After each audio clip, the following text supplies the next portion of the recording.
Gracias, amigo, por seguir con nosotros en este encuentro con la ciencia. Estamos con Ofelia Lazo, experimentada mujer de teatro, y Alexandra, que también ha iniciado en este campo, no el mismo escenario, porque Ofelia pues ha estado en los grandes teatros, en la televisión, y Alexandra en la calle. Qué lindo, lindo. Ambas han tenido estas inquietudes intelectuales de enseñar algo. Bueno, no voy a contar aquí, sería largo todo lo que he aprendido de Ofelia cuando la he visto. Pero se trata de un poco preguntarles cuál es la experiencia de una mujer de teatro en esta interacción con el público, tratando de enseñarles algo positivo. Es aburrido para la gente, porque a veces la gente pues quiere cosas frívolas. ¿Qué dices? Bueno, en primer lugar debo discrepar contigo al respecto de que el teatro enseña. No. No enseña. Teatro no enseña, el teatro te emociona, es un arte. Es un arte. Entonces el arte no te va a enseñar. Tú vas a ver un cuadro y dices, a ver qué me va a enseñar este cuadro. No, tú lo ves y tienes que emocionarte ante él, gustarte los colores, las formas, lo que fuese, si es simbólico o no. Entonces el arte no tiene la obligación de enseñar, sino de conmover, de sensibilizar a la persona, cualquier arte. Pero bueno, yo me acuerdo de haber leído a un escrito chino que dice: si tú quieres que un hombre construya una embarcación, no le enseñes a construir la embarcación, fascínalo con lo extraordinario que es el océano, y solo van a... Exactamente, tú estás confirmando lo que te acabo de decir. Sí. Me has confirmado eso. Entonces la gente ve, por ejemplo, a un minero que está luchando para defender los campos. Exacto, algo parecido. Ves al minero, ves su pasión, lo ves al hombre luchar, su tierra, el agua se contamina, y entonces tú, el espectador, se conmueve ante ese acto tan humano de defender la vida. ¿Ya? Pero es un arte, no te está dando lecciones de esto y del otro, no, te está emocionando, y la emoción te está llegando a tales puntos y vibraciones tuyas que caramba, te pones del lado del obrero, del minero y de todo, ¿no? Esa es la función del arte. Sí, la primera vez que tuve contacto con el teatro como espectador fue efectivamente en la Universidad de Ingeniería, en la Facultad de Arquitectura, inolvidable, a Álvarez. ¿Cómo era el nombre? Luis Álvarez. Luis Álvarez, increíblemente. Que Coyacocha, ¿no? Una cosa realmente impactante, fue pues fenomenal. Y en cambio, Alexandra, ¿qué piensas tú?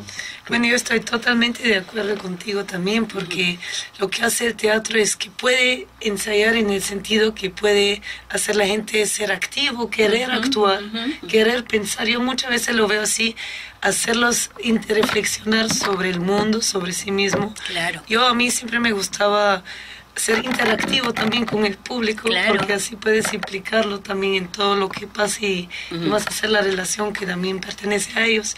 Decimos en el caso del medio ambiente, por ejemplo, que ahí todos se pueden identificar con los personajes. Eso. Y en eso creo que el teatro tiene un gran poder. Tiene un gran poder porque se puede realizar en varias formas y en todo lado del mundo, y desde el niño hasta el hombre viejo puede... No. Perdonando lo presente. Además se puede identificar con eso. Estoy de acuerdo contigo, sí, totalmente, porque es un instrumento también que se puede usar. Por eso el teatro en la calle es valiosísimo. A mí me interesa mucho, porque es gente que no está acostumbrada a ir a un teatro tradicional, sentarse, pagar su entrada o que lo hayan invitado. Muchísima gente no ha ido nunca al teatro. Entonces, ¿cuál es su oportunidad de ver, escenificarse cosas cotidianas que le atañen? Como un hombre común, como que es que el pan está caro, o que no llovió y que la tierra no se pudo cultivar, hubo sequía, qué sé yo. Esas cosas que le atañen en su vida diaria, eso lo puede hacer el teatro en la calle, y es maravilloso, me encanta eso. Lo que pasa es que también hay que tener unas cualidades especiales para el teatro en la calle. Tienes que proyectar tu voz, que te oigan, que te sientan, moverte, ¿no? Interesar y captar el interés de ese público que es ambulante. ¿Has hecho tú teatro en la calle? No, lamentablemente no lo hice nunca, pero he ido a trabajar a zonas un poquito apartadas, ¿no? A colegios de los niños un poco apartados, en los cuales tenía que también forzarme, elevar la voz, captar su atención, que es lo más difícil, porque los niños, están atentos a una cosa, luego se voltean a otra, ¿no? Y en la calle igualito, tú no los captas, ya se distraen, se van, o se ríen, o comienzan a hacer cosas, ¿no? Entonces tú tienes que estar esforzándote permanentemente, dándoles tu energía para captarla de ellos y que te atiendan y logres comunicarles lo que tú quieres, ¿no? Una forma artística y a la vez también didáctica. Esa es la función del teatro de la calle. Casi. Bueno, lo que yo les comentaba era, no sé qué tan viable sería en el Perú que, por ejemplo, ya en algunos museos de Europa lo que se hace es, digamos, es un artista el que a veces cuenta a los niños, digamos, cómo se realizó tal batalla de acuerdo a unos cuadros, o cómo es que funcionaba una catapulta, digamos, hace varios cientos de años, o digamos, cómo es que, por ejemplo, en el caso del Museo de Edimburgo, cómo es que se reprodujo la primera clonación en un mamífero, ¿no? En la oveja Dolly, después de 277 fallidos. O sea, digamos, son ejemplos que a mí me parecen, digamos, bien interesantes, y que cuando te lo cuenta, digamos, una persona que transmite más emociones, como que a uno se le queda un poco más, ¿no? Digamos, hasta yo mismo, que personalmente estaba leyendo más un artículo que escuchando eso, se me quedó claro, en la cabeza. Creo que tienes toda la razón, porque una narración prácticamente es como leer un libro y bla, bla, bla, bla, bla, le das una lección al niño se aburre.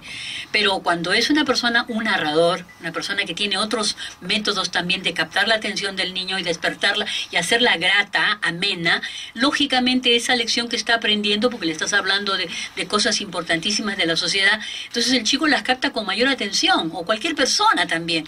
Creo que en el teatro tiene que haber amenidad. Es un entretenimiento. Si no te entretiene, te aburres y te vas.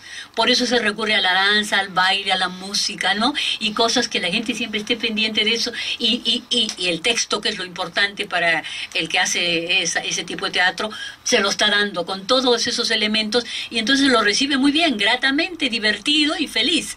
Se va aprendiendo algo, no se va como entró, ¿no? Sino se va llevándose algo, una emoción, un conocimiento y una cosa grata de haber visto, ¿no? Esa es la maravilla del teatro.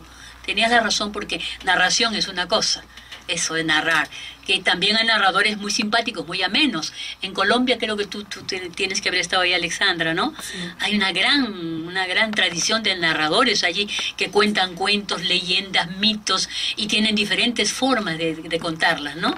En el mundo entero, y es lindo porque creo que es el arte más antiguo.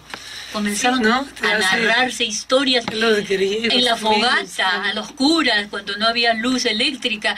El entretenimiento es a contar historias de los antepasados, ¿no? Antes que tenía la escritura. Totalmente, oral. Era una cuestión oral, totalmente, ¿no? Linda. Pero, bueno, francamente, cuando era mucho más joven... Sí. No es que no tuviera plata para ir al teatro, pero no me gusta mucho tener ese proceso de ir a un ambiente, eso no me gustaba. Entonces, mucho protocolo. Entonces yo iba a la calle, pues. A la calle, qué lindo. ¿No? ¿Y había teatro? Todavía. Mira, por ejemplo, hablemos de Mimo, no es teatro, pues. Pero también, sí, es una... Para mí, Acuña. Claro, uno de nuestros más famosos. La Plaza San Martín. Increíble. Y he visto tanta cosa. Uno de los mejores. Yo me acuerdo de una de las escenas que mostraba, era un niño pobre económicamente, que está en la plaza arrastrando su carrito de madera con un hilo, ¿no? Pero este niño quería tanto a su carrito que con su voz hacía el sonido del motor cuando frenaba, cuando daba las curvas. Era una imitación tan extraordinaria de los sonidos del carro que uno parecía que estuviera viendo un carro de verdad. Claro. ¿No? Y en eso viene un niño rico, económicamente, con su carro eléctrico, con su control remoto y todo lo demás, todo automático, todo sin imaginación, ¿no? Y ve al niño... Sí. Que hacía todas esas maravillas y le pide a su mucama que él quería ese carrito.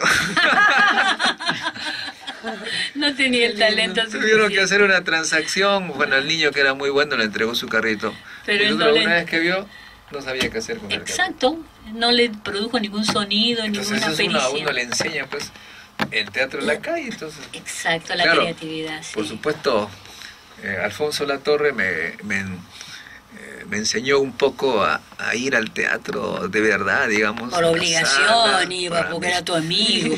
Pero ahí también descubrí cosas increíbles y me hizo recordar a mi abuelo, uno de ellos, Tupac Amaru, cuando es vencido, ¿no? por los españoles, en un momento dado dice: yo les enseñé a sembrar la papa, y lo que ellos querían era un dios.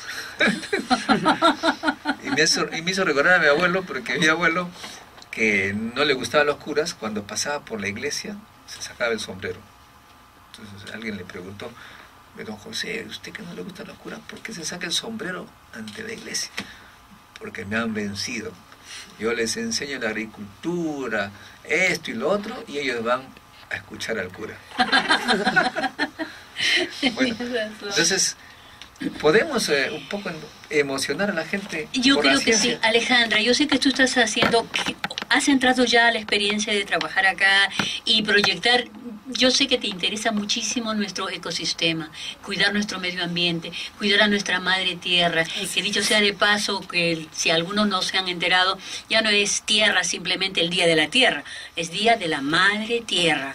Es un ente vivo Pachamama. que tiene derechos, pero no solo Pacha, madre en el mundo entero, porque en todas partes es la tierra, la nuestra, a la que debemos cuidar, proteger y respetar sus derechos, porque Así es un es. ente vivo, vivo, así como nosotros también somos vivos y tenemos derechos, igualmente la tierra. Yo sé que tú estás interesada en hacer proyectos respecto a cuidar el medio ambiente y cómo... Sobre la protección del ambiente, Exacto. estamos hablando sobre el teatro y la emoción, la comprensión tal vez de cómo deberíamos proteger a la tierra que tiene derechos, Ofelia. Oh, absolutamente, y yo quisiera concientizar a todo el mundo respecto a lo maravillosa que es nuestra tierra. Es increíble, nos lo da todo. Sin ella no podríamos vivir. ¿Cómo no quererla, cómo no amarla, cómo no protegerla? Yo no entiendo a la gente que la, no sé, la denigra, la maltrata, la ensucia, le tira basura, no entiendo.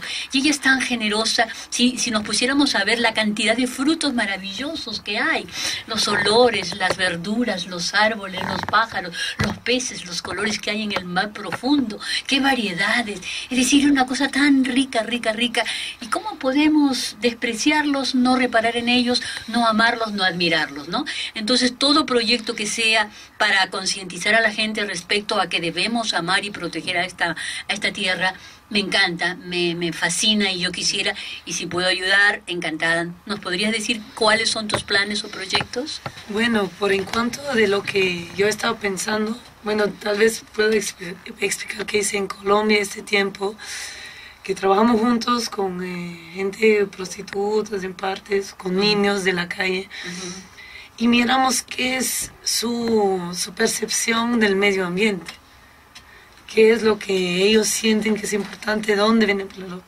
Siempre damos un poco de prioridad al público que quieren hacer preguntas. Se cortó, sigue. Espero mucho. Bueno, de todas maneras, entonces ahí preguntamos qué es lo que la gente ya sabe. Ahí creo que es lo más importante, donde hay que comenzar. Si queremos, se tiene que pensar dónde empezamos. Yo siempre prefiero empezar por los niños, en las escuelas. Para ellos ya lo llevan a la casa, van contando y se va dando la vuelta. Ahí lo más importante que yo veo en Latinoamérica, siendo medio peruana también, he vivido aquí también, es... Mucha gente no sabe cuáles son las leyes del medio ambiente, cuáles son los derechos humanos, los derechos de los indígenas especialmente también, cuáles son los poderes también del agua, decimos del agua dulce, qué significa si nos pasamos por unos 1.5 grados de alimentación global, qué significa no solo para el Perú, qué significa si seguimos cortando el Amazonas, el último pulmón grande del mundo. y ahí sensibilizarlo a un sentido que significa para ellos mismos, para el individual. Porque ahí siempre la gente se siente culpado y quiere cambiarlo porque quiere mantener su propia vida, la vida de su familia, la vida de lo más querido. Entonces hay que empezar tal vez por una evaluación en qué es lo que la gente ya sabe. Y hablando del ambiente, Carlos, Ofelia, Alexandra, pues hay metales que nos hacen daño a los niños, sobre todo el plomo. La minería etcétera. es nociva, ¿no? Y Alexandra, ¿tú tienes algunas ideas respecto a este asunto? ¿Piensas concientizar más a la que estamos con las ONG, la televisión? Creo que ya somos conscientes que hay que protegerlo, todavía falta. Bueno, yo creo que, y eso puedo decir, he vivido aquí en Suiza, que acabo de venir hace un mes. El problema es que todos sabemos qué son los problemas. Lo que yo hago en otra parte es la parte de biolixiviación. Hay que ver si hay otras posibilidades, solo saber ya no basta.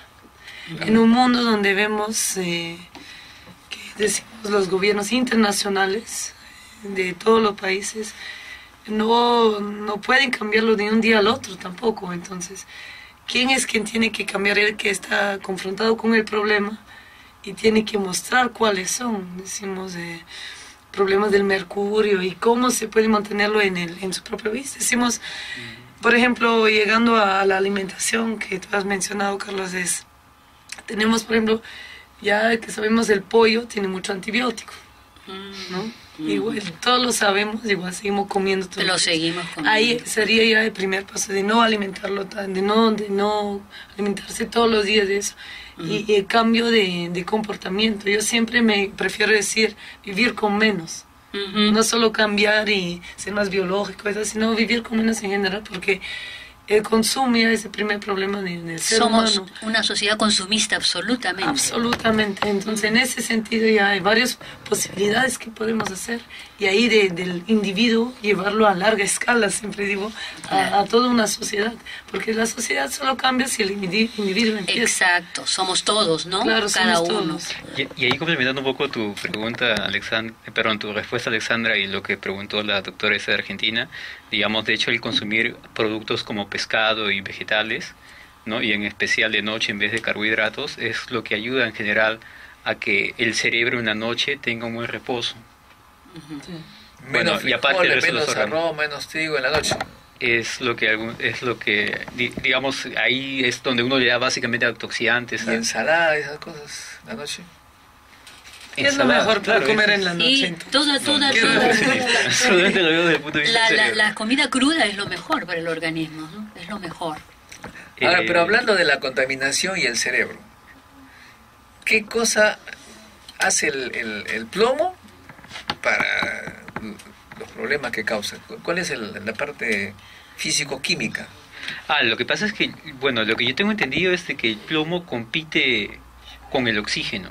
Reemplaza el oxígeno sin hacer la función del oxígeno. Y digamos, el cerebro, a pesar de que el cerebro tiene solo el 2% del peso del cuerpo, el cerebro recibe el 25% de la sangre, ¿no? Y la sangre básicamente es para transportar oxígeno. La glucosa también. Claro. Y entonces Claro, ahí es donde... en lugar de llegar oxígeno al cerebro, llega plomo y el cerebro se malogra, pues. Ajá. Y por eso es que una breve exposición a plomo o a mercurio puede causar este daño a una persona, ¿no? Por ejemplo, lo que se recomienda, lo que yo una vez vi que recomendaban, que hacían una especie de ese teatro mímico así en una farmacia cuando fui a comprar que en la parte, digamos, de los niñitos, hacían, ¿no? De que tenían que tener mucho cuidado cuando usaran el termómetro, porque si el termómetro se rompen, Exacto. cubran al niño o algo así, El ¿no? mercurio. Porque ellos son más sensibles. El mercurio, ¿no? Ajá. Ellos son más sensibles que nosotros, ¿no? Para nosotros puede ser un dolor de cabeza, pero digamos, un niño durante los primeros 2 años está produciendo cerca de 250.000 de neuronas de repente cada 15 minutos, ¿no? Entonces a ellos hay que proteger. Nosotros ya no estamos produciendo más neuronas, ¿eh? Pero ¿qué hay del plomo? Dices, exposición al plomo. ¿Cómo es esa exposición al plomo? Bueno, ¿Exposición? yo creo que acá en nuestro país se da un poco más cerca de las mineras, ¿no? Creo que había incluso algunos En el escándalos. Callao había unos depósitos de plomo que venían y pues se dispersaba en el ambiente y habían escuelas que tenían alto contenido de plomo. Entiendo también que en La Oroya, ¿no? También la gente está contaminada de esos niños. Incluso, sí, por las minas, ¿no? Exactamente, entonces eso, como dice Carlos, tiene consecuencias drásticas para la capacidad cerebral de los futuros peruanos, ¿no? ¿Y en el medio ambiente también uno respira plomo? No, lo que pasa es que el plomo tiende a depositarse rápidamente, ¿no? Pero nosotros, los seres humanos no pasamos de 2 metros, ¿no? Entonces nosotros quedamos en eso. Si fuéramos aves sería fácil, pero por ejemplo, lo que yo tengo entendido es que ahí en lugares de Oroya, tipo Morococha, los metales se asientan sobre los cerros, ¿no? Y ahí crecen los niños y uno ve claro, y cuando toman con la mano, los niños gatean o lo que fuera, ¡pum! Se tocan la cara, la boca. Lo típico en los 2 primeros años, ¿no? Se llevan todo a la boca para probarlo, ¿no? Por ejemplo, también he sabido que los cosméticos, específicamente los lápices labiales, tienen plomo. Cuanto más se adhieren a los labios y no se van, es porque tiene plomo. Y la prueba es de que uno se pone el lápiz labial, luego soba con oro, un anillito de oro y se pone negro. El lápiz labial se pone negro. ¿Eso no es cierto? No, bueno, en realidad ese sobre lápices labiales no. No, la prueba del plomo, decían, porque una cosa roja en tu mano con el oro claro, eso se sí, pone la negro. corrección, sí. Entonces era una prueba de que tenía plomo eso. Bueno, amigos, ha sido entonces un programa de cómo incentivar, emocionar a la gente para proteger el ambiente, la tierra, que según Ofelia, pues, según todos nosotros en realidad, tiene derechos que estamos violando flagrantemente cada día, y esto nos va a rebotar en la cara. Lógico, porque hijos, es nuestro ambiente donde vivimos, sobre todo nuestros nietos. La mala protección, la agresión que ha tenido la tierra por nosotros ha hecho desaparecer una cantidad increíble de especies que ya no las vemos más. Esto ya es difícil de recuperar, pero algo haremos para que no haya más destrucción y tener una idea de cómo hacer para que nuestros niños vivan mejor que nosotros. Hasta un próximo encuentro con la ciencia, amigos.